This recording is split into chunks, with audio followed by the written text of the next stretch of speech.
ശസ്ത്രക്രിയക്കിടെ doctor ചുറ്റുകെടുത്ത് റാണിബായിയുടെ ഷോൾഡറിന് അടിച്ചത് കാരണം അവരുടെ ഷോൾഡർ ഇപ്പോൾ പൂർണ്ണമായും ഊരിപ്പോയിരിക്കുകയാണ്.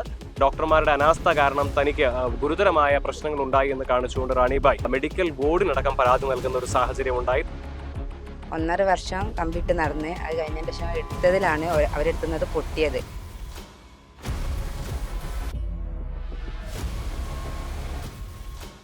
നിങ്ങളെ എല്ല് ഇതുവരെ ജോയിൻ്റ് ആയിട്ടില്ല, 1.5 വർഷമായിട്ടൊന്നും. പക്ഷേ ജോയിൻ്റ് ആയ എക്സ്റേ ഞങ്ങളെ കയ്യിലുണ്ട്. അനസ്തേഷ്യ തന്നിട്ടും കൈക്ക് അടിച്ച അടീൻ്റെ വേദന ഭയങ്കര സഹിക്കാൻ പറ്റാത്തതായിരുന്നു. ഇപ്പം മെഡിക്കൽ ബോർഡ് വിളിച്ചത് ഇന്ന് രാവിലെ 10 മണിക്കാണ്. എനിക്ക് ആ ലെറ്റർ കൈപ്പറ്റണത് ഞാൻ 12 മണിക്കാണ് ഇന്ന്.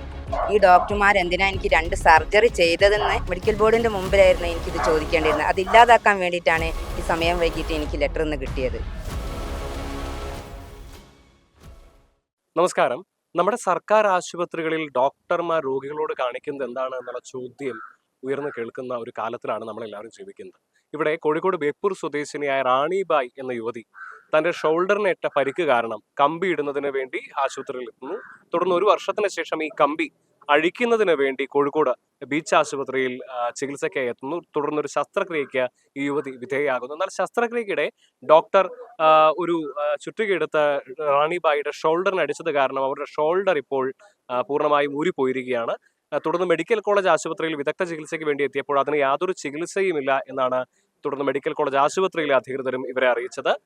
ഇത് ചൂണ്ടിക്കാണിച്ചുകൊണ്ട് തനിക്ക് ഡോക്ടർമാരുടെ അനാസ്ഥ കാരണം തനിക്ക് ഗുരുതരമായ പ്രശ്നങ്ങൾ ഉണ്ടായി എന്ന് കാണിച്ചുകൊണ്ട് റാണിബായി മെഡിക്കൽ ബോർഡിനടക്കം പരാതി നൽകുന്ന ഒരു സാഹചര്യം ഉണ്ടായി. തുടർന്ന് ഇന്ന് മെഡിക്കൽ ബോർഡ് രാവിലെ 10 മണിക്ക് റാണിബായിയോട് മെഡിക്കൽ ബോർഡിന് മുമ്പിൽ ഹാജരാവാനും കാര്യങ്ങൾ അവതരിപ്പിക്കുന്നതിനും വേണ്ടി നോട്ടീസ് അയച്ചു.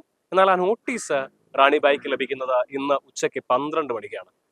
ഇതിന് പിന്നിൽ താൻ മെഡിക്കൽ ബോർഡിന് മുന്നിൽ ഹാജരാകുന്നത് തടയാൻ ആഗ്രഹിക്കുന്ന ഒരു കൂട്ടം ആളുകളാണ് എന്നാണ് റാണിബായി ആരോപിക്കുന്നത്. നമുക്ക് റാണിബായിയോട് തന്നെ ഇക്കാര്യത്തെക്കുറിച്ച് ചോദിക്കാം. നമുക്ക് അവരുടെ പ്രതികരണത്തിലേക്ക് പോകാം. ഇപ്പൊ ഡോക്ടർമാരുടെ ഒരു വലിയ അനാസ്ഥയുടെ ഇരയാണ് ചേച്ചി അല്ലെ? ചേച്ചിയുടെ കൈക്കാണ് സർജറി, ഷോൾഡറിന്റെ. ശരി. അപ്പൊ എന്തിനായിരുന്നു സർജറി? ഒരു ആക്സിഡന്റ് പറ്റിയതായിരുന്നു. അപ്പം കാലിനും സർജറി നടത്തി. ഒരാഴ്ച കഴിഞ്ഞിട്ട് ബെൽറ്റ് ഇട്ടിട്ട് നിൽക്കാഞ്ഞപ്പോൾ ഷോൾഡറിന്റെ ആ ഭാഗത്തും സർജറി നടത്തി. 1.5 വർഷം കമ്പ്ലീറ്റ് നടന്ന് അത് കഴിഞ്ഞതിന് ശേഷം എടുത്തതിലാണ് അവരെടുത്തുന്നത് പൊട്ടിയത്. ഇത് എപ്പോഴാണ് സംഭവം? ഈ എടുത്തത് ഇപ്പം നവംബർ 1-നാണ്. ഒക്ടോബർ 30-ന് അഡ്മിറ്റ് ആയി. നവംബർ 1-ന് ബീച്ച് ഹോസ്പിറ്റൽ നവംബർ 1-ന് സർജറി നടത്തി പോന്നതിന് ശേഷം സ്ലാപ്ലർ എടുത്ത് വരുമ്പോഴാണ് അവർ പറഞ്ഞത് നിങ്ങളെ എല്ല് ഇതുവരെ ജോയിൻ്റ് ആയിട്ടില്ല, 1.5 വർഷമായിട്ടൊന്നും. പക്ഷേ ജോയിൻ്റ് ആയ എക്സ്റേ ഞങ്ങളെ കയ്യിലുണ്ട്. ജോയിൻ്റ് ആയിന്ന് ESAയിലെ എല്ല് രോഗ വിദഗ്ധനും പിന്നെ ഇവിടെ ഇപ്പം കാണിച്ചുകൊണ്ട് നിന്ന സർജറി ചെയ്ത ഡോക്ടറും പറഞ്ഞ് ജോയിൻ്റ് ആയെന്ന് പറഞ്ഞിട്ടാണ് എടുത്തത്. പിന്നെ ജോയിൻ്റ് ആയെന്ന് പറഞ്ഞ സാധനം ജോയിൻ്റ് ആയില്ല എന്നാണ് അവരെന്നോട് പറയണത്. അവരെടുത്തുനിന്ന് പൊട്ടിയതാണ്. കാരണം എനിക്ക് അനസ്തേഷ്യ തന്നിട്ടും കൈക്ക് അടിച്ച അടീൻ്റെ വേദന ഭയങ്കര സഹിക്കാൻ പറ്റാത്തതായിരുന്നു. ഡോക്ടർ ഇത് കിട്ടാഞ്ഞിട്ടാണ് അടിച്ചത്.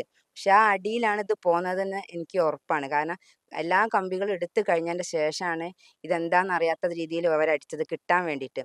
അന്നപ്പോഴായിരിക്കും അത് പൊട്ടിയത്. അല്ലാതെ എൻ്റെ അടുത്ത് ജോയിൻ്റ് ആയ എക്സ്റേ ഉണ്ട്. അതിൻ്റെ പേരിലാണ് ഞാൻ അത് പരാതി കൊടുത്തത്. ഇപ്പം മെഡിക്കൽ ബോർഡ് വിളിച്ചത് ഇന്ന് രാവിലെ 10 മണിക്കാണ്. എനിക്ക് ആ ലെറ്റർ കൈപ്പറ്റണത് ഞാൻ 12 മണിക്കാണ് ഇന്ന്. അതായത് മെഡിക്കൽ ബോർഡ് അന്വേഷണത്തിന് വേണ്ടി ചേച്ചിയെടുത്ത് പ്രേക്ഷകർ ശ്രദ്ധിക്കണം. അതായത് മെഡിക്കൽ ബോർഡിന് പരാതി കൊടുത്തു. മെഡിക്കൽ ബോർഡ് ചേച്ചിയോട് അന്വേഷണത്തിന് ബോർഡിന്റെ മുമ്പിൽ ഹാജരാവാൻ വേണ്ടി പറഞ്ഞു. അത് ഇന്ന് ഇപ്പൊ കൃത്യമായിട്ട് പറയുകയാണെങ്കിൽ ശനിയാഴ്ച 22-ാം തീയതി രാവിലെ 10 മണിക്ക് 10 മണിക്ക് ബോർഡിന്റെ മുമ്പിൽ ഹാജരാവണമെന്ന് പറഞ്ഞു. എന്നാൽ ആ ലെറ്റർ ചേച്ചിക്ക് കിട്ടുന്നത് ഇതാണ്. ആ ലെറ്റർ ചേച്ചിക്ക് കിട്ടുന്നത് ഇന്ന് ഉച്ചയ്ക്ക് 12 മണിക്കാണ്. എങ്ങോട്ടാണ് നമ്മുടെ സംവിധാനങ്ങൾ പോകുന്നത് എന്നുള്ളൊരു ചോദ്യമാണ് ഇവിടെ ഉണ്ടാവുന്നത്. ഇതൊരു പക്ഷേ ഈ പറഞ്ഞ പോലെ ചേച്ചി ബോർഡിന്റെ മുമ്പിൽ ഹാജരാവരുന്ന് മനഃപൂർവ്വം കരുതുകൊണ്ടായിരിക്കാം. കാരണം എന്റെ എല്ല് പൊട്ടിക്കിടക്കുകയെന്ന് ഡോക്ടർമാർക്ക് അറിയാം. ഇത് മാറിയിട്ടില്ലെന്നും ഞാൻ മെഡിക്കൽ കോളേജിലെ ട്രീറ്റ്മെന്റിന് ESAന്ന് അങ്ങോട്ട് വിട്ടതാണ്. ഡോക്ടർ പറഞ്ഞത് ഇത് 2 സർജറിയും നിങ്ങൾക്ക് ചെയ്യാൻ പാടില്ലാത്തതായിരുന്നെന്നാണ്. കാരണം എനിക്ക് തലയ്ക്ക് തരിപ്പെത്തി, ബ്ലഡ് തീരെ ഓടുന്നില്ല എന്നാ പറഞ്ഞത്. ഇപ്പം ഫിസിയോതെറാപ്പി ചെയ്തുകൊണ്ടിരിക്കുകയാണ്. ഇത് എനിക്ക് ചെയ്യാനേ പാടില്ല എന്നാ പറഞ്ഞത്. ഈ ചെയ്യാൻ പാടില്ലാത്ത സ്ഥലത്ത് ഈ ഡോക്ടർമാർ എന്തിനാ എനിക്ക് 2 സർജറി ചെയ്തതെന്ന് എനിക്ക് മെഡിക്കൽ റിപ്പോർട്ട് കൂടുമ്പോൾ ചോദിക്കണമെന്നായിരുന്നു എൻ്റെ ആഗ്രഹം. അത് ഇല്ലാതാക്കാൻ വേണ്ടിയിട്ടാണ് അവരിങ്ങനെ എന്നോട് ചെയ്തത് ഈ ക്രൂരകൃത്യം. ഇപ്പം ഇത് സംബന്ധിച്ച് ഡോക്ടർമാരുടെ നിലപാട് എന്താണ്?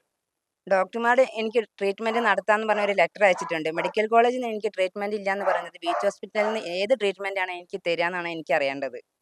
അതായത് മെഡിക്കൽ കോളേജ് ഹോസ്പിറ്റലിൽ നിന്ന് ഇനി ഇതിന് യാതൊരു ട്രീറ്റ്മെന്റും ഇല്ലെന്ന് അവർ ഇല്ലാന്ന് പറഞ്ഞു. പറഞ്ഞു. ഇനി സർജറി കഴിഞ്ഞാല് ഞാൻ മൊത്തം കുഴഞ്ഞു പോകുന്ന പറഞ്ഞത്. ചെയ്തിട്ട് കാര്യമില്ലാന്നാണ് പറഞ്ഞത് അവര്. എനിക്ക് ഇന്നാണ് മെഡിക്കൽ ബോർഡിന്റെ മുമ്പിലായിരുന്നു എനിക്കിത് ചോദിക്കേണ്ടിയിരുന്നത്. അത് ഇല്ലാതാക്കാൻ വേണ്ടിയിട്ടാണ് ഈ സമയം വൈകിട്ട് എനിക്ക് ലെറ്റർ ഇന്ന് കിട്ടിയത്. എന്തായാലും വളരെ പ്രസക്തമായൊരു ചോദ്യമാണ് ചേച്ചി ചോദിക്കുന്നത്. കാരണം ഇത്തരത്തിൽ ഡോക്ടർമാരുടെ അനാസ്ഥയുടെ ജീവിക്കുന്ന രക്തസാക്ഷിയായിട്ട് ഈ ചേച്ചി ഇവിടെ നിൽക്കുന്നു. ചേച്ചിക്ക് അവസാനത്തെ അത്താണി എന്ന് പറയുന്നത് മെഡിക്കൽ ബോർഡിന് മുമ്പിൽ സത്യങ്ങൾ തുറന്നു പറയാനുള്ള ഒരു അവസരമായിരുന്നു.